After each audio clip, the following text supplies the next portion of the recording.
God is stress testing you to see if you are capable of doing big things, to see if he can bless you and if you're capable of stewarding that blessing. This is why safety is a lie and risk takers are rewarded. Risk takers are blessed by God. And what we have to do here is first, obviously, define risk, because I'm not talking about being stupid. I'm not talking about gambling your money. I'm not talking about any of that. I'm talking about betting on yourself. I'm talking about putting your back up against the wall and making things happen. Think about all the greats who went up against unbelievable odds. What did they do? They put their back up against the wall because it's do or die, because it's this needs to happen or that's it. That's the end. So it either happens or it ends. And if it ends, then it's not a problem anymore. So guess what? It happens. So the crazy part is that people see so many things as risky, right? Like not going to college is risky, and not having a safe job, maybe getting a sales job and working commission only is risky because there's no guaranteed income. Starting a business is risky. What's the safe alternative? Making $12 an hour at a gas station? Going to school and having a $200,000 loan hanging over your head? I don't think that's much better. I would rather take the risky option and show the world, show God what I'm made of. Put my back against the wall, figure it out. I've been there many times. And to be honest, I'm kind of starting to get in that position right now. But it's always worked out. It's always worked out, number one, because God knows that I will steward his blessing. So if he can give me what I need, like if you look at the Lord's Prayer, how Jesus tells us to pray to the Father, part of that, an excerpt, a phrase from that is, give us this day our daily bread. What does that mean? That means give me today what I need to survive. Well, not give me, it's not a command, it's a request. Please give me what I need today to survive. I'm not worried about tomorrow. I know you will sustain me for today, and that's all that I'm concerned with, is doing your will, fulfilling your plan for me to the best of my ability, and I'm not worried about tomorrow because I know you will provide. So that's the difference between risk and gambling. I'm not saying be risky. I'm not, like I covered a few minutes ago, I'm not saying to be dumb. That's different. Don't be retarded. That's not the point. The point is to take calculated risks, use your skills, work unbelievably hard. That's the point. So, I don't want you to be afraid, and I don't want you to cling on to safety, because as a man, that emasculates us and domesticates us. We have to have some sort of risk, some sort of will it happen, will it not happen? We need tension. We need that unknown world ahead of us. That is the fire under our ass that we need as men. So, go get that if you don't have it. Don't be complacent. Take calculated risks. Do well with what God has given you, and he will continue to give you more. You want to go to the parable of the talents, right? There was 3 servants, and the master of the house gave 10 talents. A talent was like a certain amount of gold or silver, whatever it was in the story. So gave him a chunk of money, right? gave him 10 chunks of money. So for this, we'll say 10 racks, right? Gave him 10K, gave another servant 5K, and gave the other servant 1K, and said, go and take care of my money for me. I'll be back. Keep my money. I'm trusting you guys to put my money into safe hands. And so he comes back, and the one he gave 10K to was like, Master, I invested your money. I started a business. I'm modernizing the parable. And I took that investment that you made in me, that you entrusted me with, and I doubled the investment. So now there's $20,000. He said, well done. And then the second one, who he gave 5K to, did the same thing, doubled it. Hey, I went out, I was smart. I worked hard, I did whatever. And I'd also doubled your investment in me, the investment that you trusted me with. Look, here's 10K. And then the last one, who was only given 1K, said, I buried your money to keep it safe. And the master said, you fool. You could have even given it to the banks and at least earned a little bit of interest on it. So when God bestows us and blesses us with things, with talents, with skills, with abilities, with relationships, with connections, with networks, with whatever that is, everything that we are blessed with, and we don't use it, it is like burying our blessings. And we are fools. So what has God blessed you with that you are not stewarding correctly? Or you are not stewarding to the best of your ability?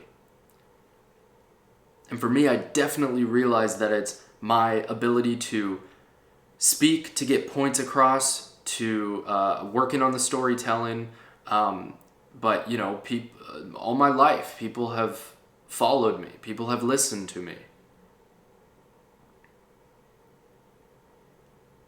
And I know that I have that blessing, and that is something that I have not been using very wisely. So I recognize that, and I'm changing that. I'm working on that. So, what are the things, abilities, gifts, networks, connections? What did God bless you with that you need to be a better steward of? So then He can bless you with more. Not because you want more, but because you have the responsibility and the ability to, and He needs people to further His kingdom. He needs more people who are going to fight for good. He needs more people who are going to push back and stop sitting on their hands and stop just talking and complaining about things. He needs more people who are going to take action, even if that's just for themselves, just to be a better person, so that when you come across other people interact with in your everyday life, if you're single for the rest of your life and you don't have the blessing of having a spouse or kids or anything like that, number one, that would kind of suck, but that for me, but that's the path for some people, and that's what God has for them, and that is what it is. And so if you can even just become the best version of yourself, so that when you're in that position, you go to a grocery store and you just bless someone's day and you represent Him. If that's what you need to be, then so be it. But for most of us, it's going to be, for most of us guys, it's going to be being the best version of yourself that you can be for your wife and for your kids. And I'm not there yet. I'm working on it. I've found the one, but I haven't married her yet. And, you know, kids will come soon down the line. And I've been thinking about that a lot too lately, and just how can you be, like, you becoming the best version of yourself affects so many other people around you, obviously. Like, we know that. But we don't really ever think about the consequences, both positive or negative. Consequence is not always a negative term. What are the outcomes? What are the actions? What are the repercussions of us and our attitude and everything like that? So that's getting into another topic here. But the whole point of this is, the whole point of me talking about all this stuff is that I want you to take action and to not just listen and to not just get angry at situations and to not just complain online, right? So if you notice what I'm trying to do to the best of my ability, and I'm going to continue to get better at it, I'm not perfect, but I'm going to continue to get better and work on it, is to give actionable advice. Because I'm like listening to the podcasts and the YouTubes and stuff like that, they're like, oh, I think this way, or I have this opinion about something. Why do I have that opinion? How was I raised? And why, what happened in my life that made me think this way? Like, that's all good and fine. But at the end of the day, if you have a behavior that needs to be changed, why are you busy thinking about why it is the way it is? How about you just start changing it? You can figure that out later or never. Because now you're just going to sit there thinking about why you think this way, and it's just this endless cycle. Like, just stop, cut the crap with whatever you need to change. And don't wonder why you are that way, just figure out how to be better first. And if you want to revisit it, why was I that way? That's fine, but you don't have time for that now. So I want us to be intentional and to take action, because I'm tired of seeing these reaction political channels where there's some crazy video of some retard doing some crazy thing, and then they're like, oh my gosh, blah, blah, blah, this is why we need to do this in politics. Dude, you're not helping anything. You're just sitting there complaining, bitching and moaning. You're not contributing. Go out there and tell people what they should do to help contribute to fixing that problem. Like, it's really annoying.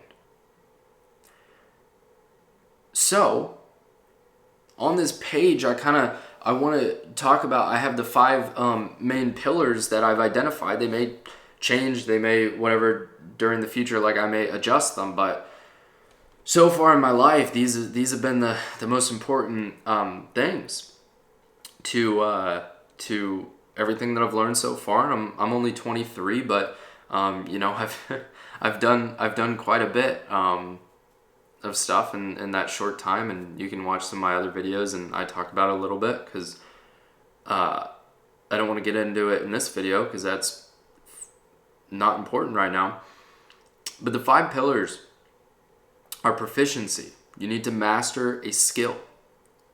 For me, it was marketing, social media, marketing, ads, content, that kind of a thing.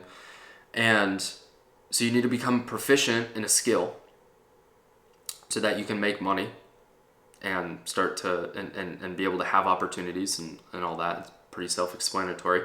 Number 2, you need to learn how to have the capability of becoming dangerous, which is be a protector. Doesn't mean go and be dangerous and do stupid stuff, but you need to have the capability of being dangerous to the wrong people, to the bad people, if it comes down to it, to protect the good people, to protect your people, to protect yourself. Number 3 is you have to speak truth and seek truth. Number 4 is health. Focus on God-given foods. Obviously, lift heavy things, fight, do some sprints. It's not that hard. And number 5 is sacrifice, which is the ultimate fulfillment for a man. Sacrifice is how we find happiness, is how we find fulfillment as men. And of course, the ultimate representation of sacrifice, of ultimate sacrifice, is Christ. So if you focus on those 5 pillars and you take action and you try to keep those things in mind, and like I said, I want these videos to be actionable for you.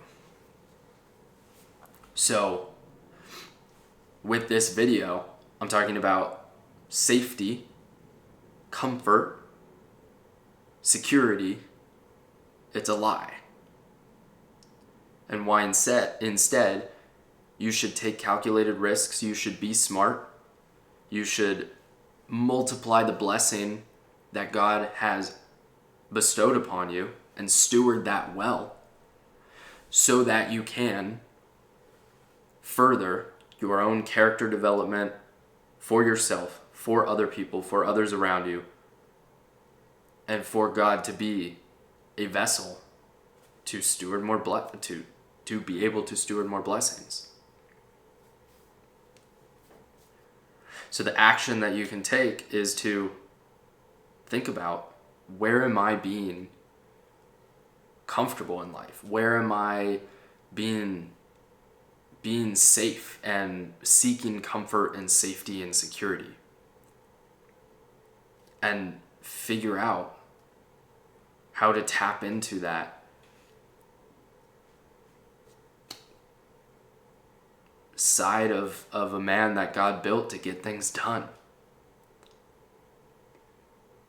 So that's what I've been doing in my own life the last, couple days, couple weeks, if you go a little bit more broad, but more specifically this last week. So that's what's on my mind, and I thought I'd share. Take action on it. We'll see you in the next one.